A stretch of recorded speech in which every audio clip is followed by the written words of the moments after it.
Good morning students. आज हम पाठ 6 के व्याकरण बोध को पढ़ेंगे। इसके अंतर्गत सबसे पहले आता है प्रविशेषण। स्टूडेंट्स, आपने विशेषण के बारे में पढ़ा है कि संज्ञा अथवा सर्वनाम शब्दों की विशेषता बताने वाले शब्दों को विशेषण कहा जाता है, परंतु विशेषण की भी विशेषता बताने वाले शब्द को प्रविशेषण कहा जाता है। तो चलिए इसे एक उदाहरण के द्वारा समझते हैं।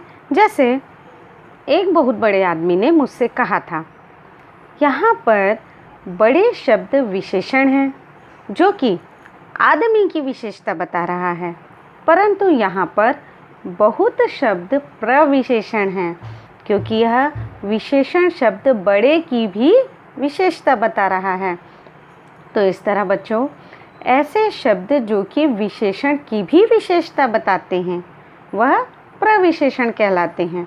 तो चलिए व्याकरण बोध के अंतर्गत पहले प्रश्न में कुछ प्रश्न दिए गए हैं जिसमें से हमको प्रविशेषण ढूंढना है। क, बच्चों का आचरण बहुत सुंदर है।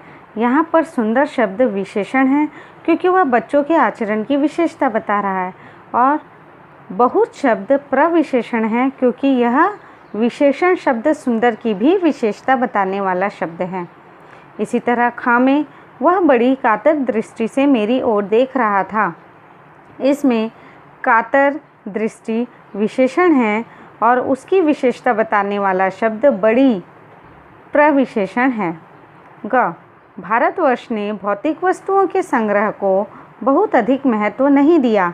यहाँ पर अधिक शब्द विशेषण कहलाएगा और उसकी विशेषता बताने वाला शब्द बहुत, यह प्रविशेषण कहलाएगा। घ, बुराई में बहुत अधिक रस लेना उचित नहीं है। यहाँ पर अधिक शब्द विशेषण है और अधिक की विशेषता बताने वाला शब्द बहुत, यह प्रविशेषण है। अंगा, लोक चित्त में अच्छाई के लिए बहुत अच्छी भावना जगती है।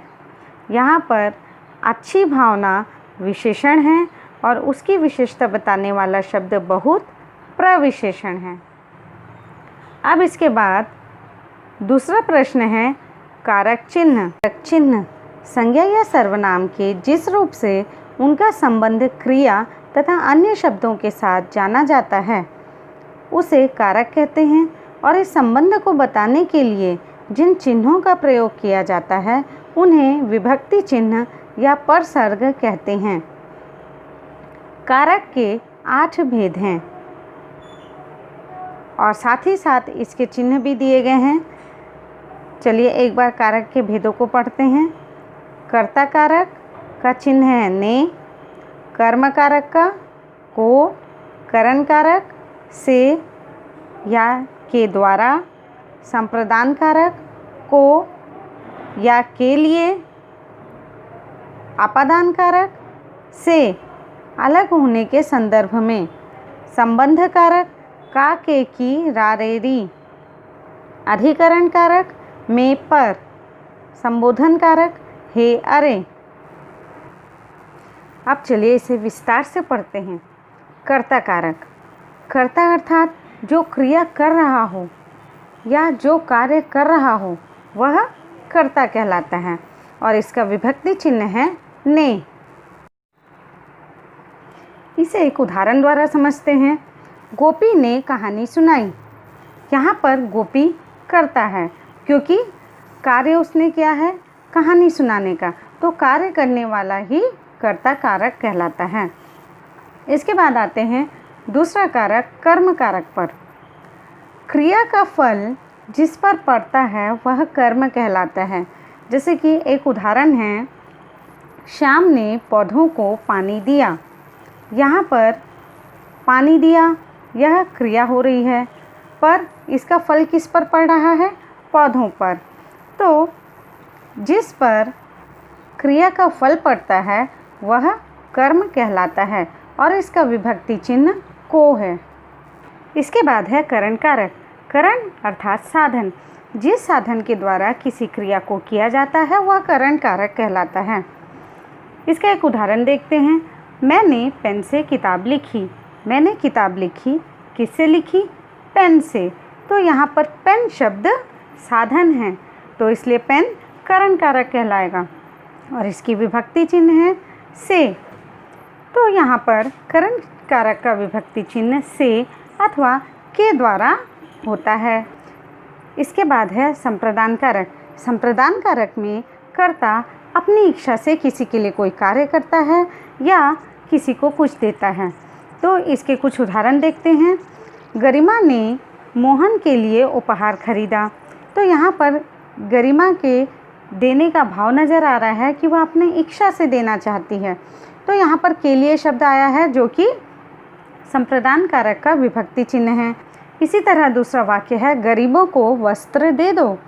तो यहाँ पर को शब्द आया है और आपने पढ़ा है कि कर्म में भी को विभक्ति चिन्ह का प्रयोग किया जाता है, परंतु यहाँ पर को गरीबों को वस्त्र दे दो इसलिए प्रयोग किया गया है। तो यहाँ पर के को में आपको कुछ देने का भाव नज़र आता है, कुछ दान करने का भाव नज़र आता है, इसलिए यह कर्म कारक का नहीं कहलाएगा और यह संप्रदान कारक कहलाएगा। अब इसके बाद है अपादान कारक। अपादान कारक का विभक्ति चिन्ह भी से है, परंतु यहाँ का जो से है वह अलग होने के संदर्भ में प्रयोग किया जाता है। इसके पहले आपने करण कारक में भी से का प्रयोग किया था, परंतु वहाँ पर जिस से का प्रयोग किया था उसके द्वारा हम किसी कार्य को करते हैं। जैसे कि मैंने आपको बताया था कि मोहन पेन से लिखा, ठीक है, तो उसने किससे लिखा? पेन से लिखा।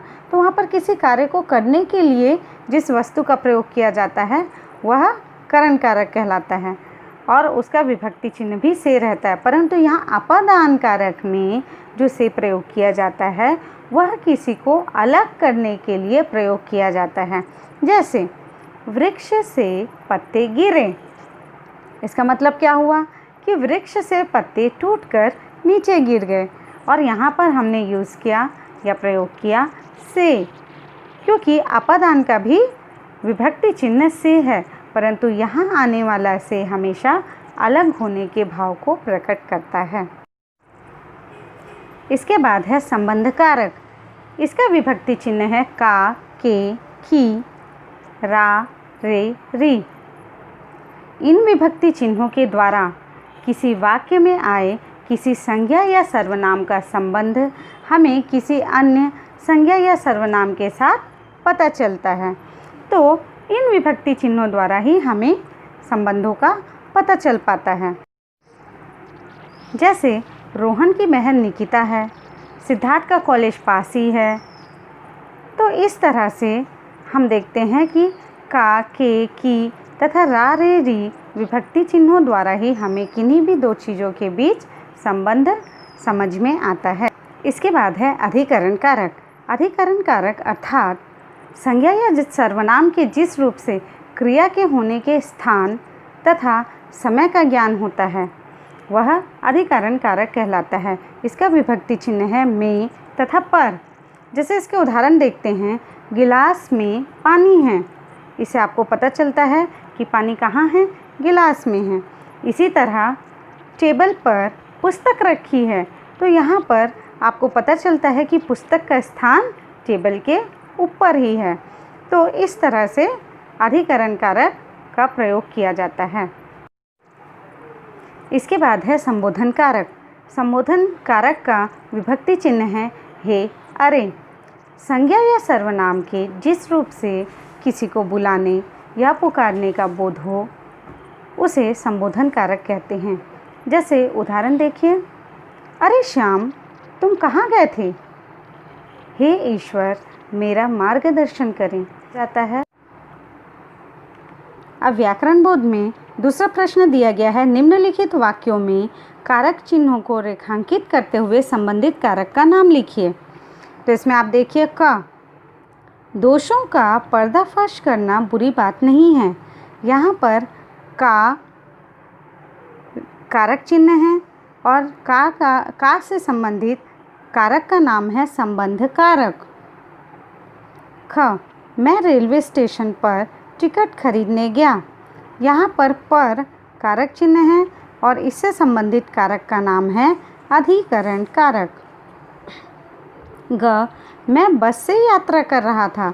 यहाँ पर बस के द्वारा कार्य किया जा रहा है, इसलिए यहाँ पर प्रयोग किए जाने वाला से करण कारक कहलाएगा।